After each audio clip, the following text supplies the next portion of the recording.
Hello everyone, welcome back to the Magical English. Everything becomes easy and simple here. Baik, pada pertemuan hari ini pembahasan kita tentang passive voice atau kalimat pasif. Nah, rumus dasar ya, formula atau rumus dasar dari kalimat pasif adalah to be plus verb 3. Jadi dalam kalimat pasif pasti ada to be-nya dan setelah to be kemudian diikutin oleh kata kerja ketiga. To be artinya kata kerja bantu ya, kata kerja bantu yang digunakan untuk membentuk kalimat pasif. Apa saja sih to be? Nah, to be itu diantaranya am, is, are, was, were, be, dan been. Nah, berikut adalah contoh dari kalimat pasif ya, dari kalimat pasif.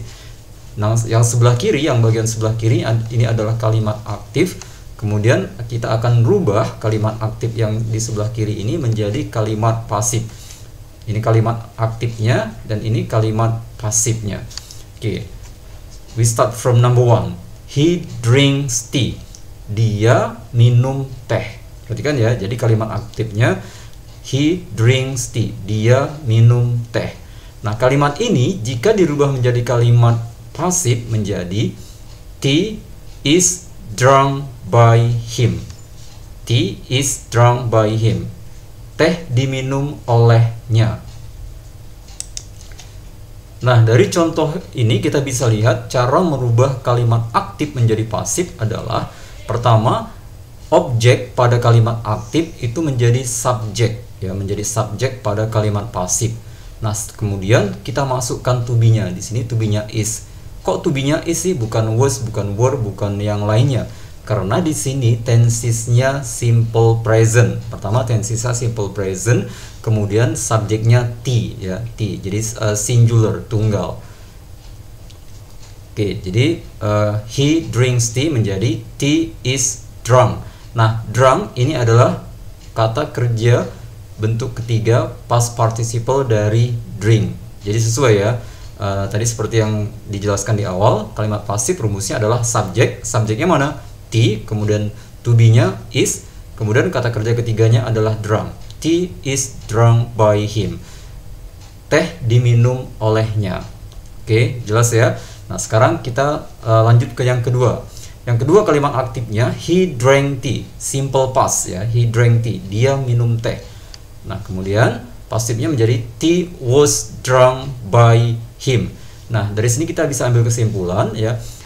Dalam kalimat pasif yang tensesnya simple past, to be-nya was. Kalau tidak was, were, antara dua ya.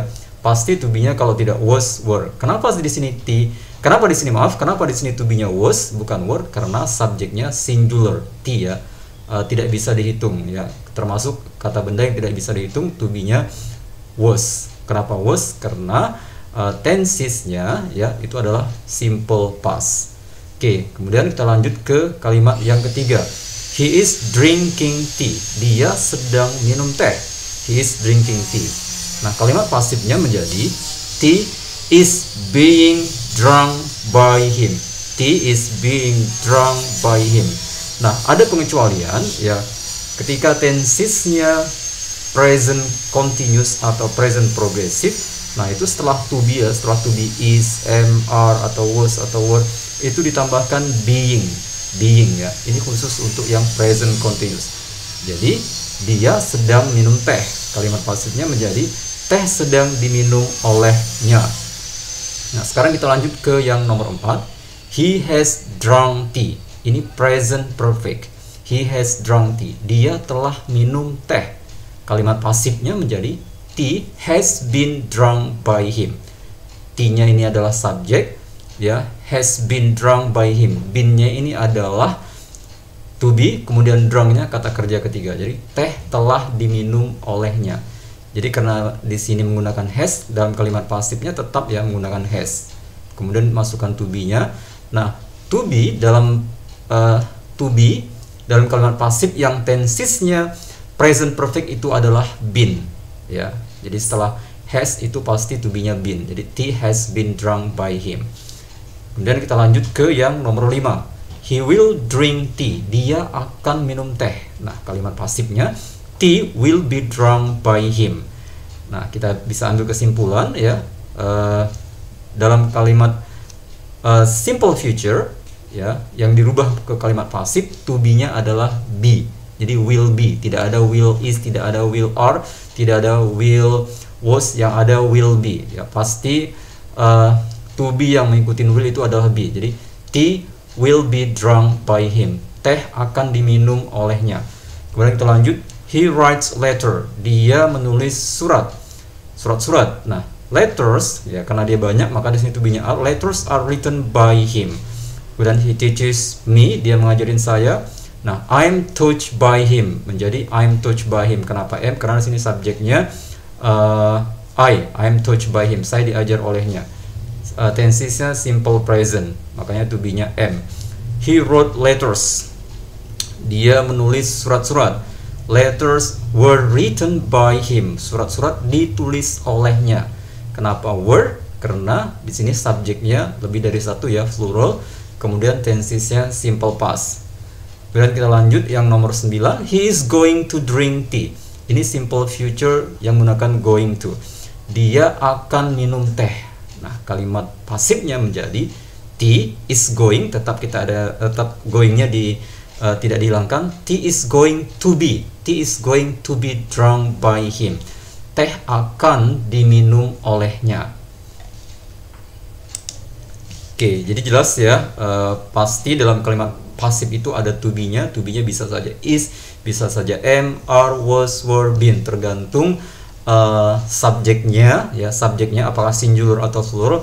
Kemudian tenses ya, bentuk waktu dari kalimat tersebut.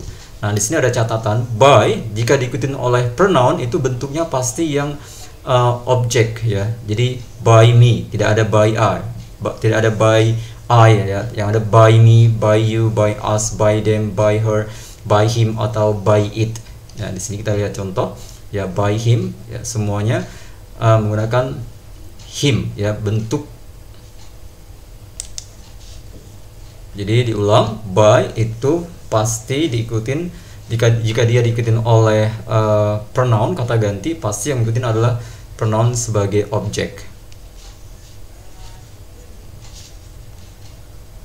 Oke, sekarang kita lanjut ke slide yang berikutnya. Nah, kalimat pasif juga bisa diikutin oleh bisa diawali dengan kata when.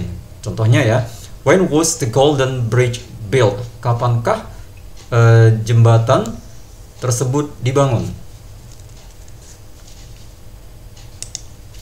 When was the Golden Bridge built? Jadi kapankah jembatan Golden Bridge dibangun? It was built in 1937. Itu dibangun, it was built in 1937. Kenapa was? Karena subjeknya it, kemudian tensesnya simple past. Kemudian contoh yang kedua, when were your shoes bought? Kapankah sepatu kamu dibeli? They were bought in 1978. Kemudian contoh yang berikutnya, when were you born? Kapan kamu lahir? I was born. Ya, I was born in 1978. Contohnya, saya lahir pada tahun 1978. Kenapa was? Karena subjeknya I dan ini simple past. Kalau lahir pasti sudah lewat ya. Kemudian yang berikutnya adalah where were you born? Di mana kamu lahir? I was born in Medan. Saya lahir di Medan. Ya, kenapa was? Ya, subjeknya sama seperti atas I dan tensesnya simple past.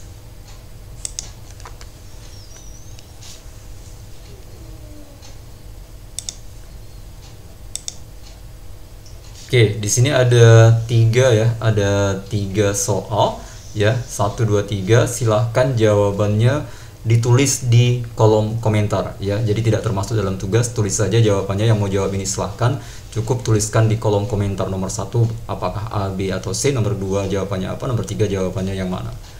Oke, sekarang kita lanjut ke slide berikutnya. Nah, ini adalah tugas untuk pertemuan hari ini. Jadi tugasnya ada bagian A dan bagian B. Bagian A, change into passive. Jadi rubahlah kalimat 1 sampai 5 ini menjadi kalimat pasif. Kemudian yang bagian B, terjemahkan kalimat 1 sampai 5 ini ke bahasa Inggris. Ya, jelas ya untuk pertemuan hari ini. Okay, I think that's enough for today. I would like to say thank you very much for your kind attention. Thank you very much for joining my class. See you next time. Good luck and have a good day.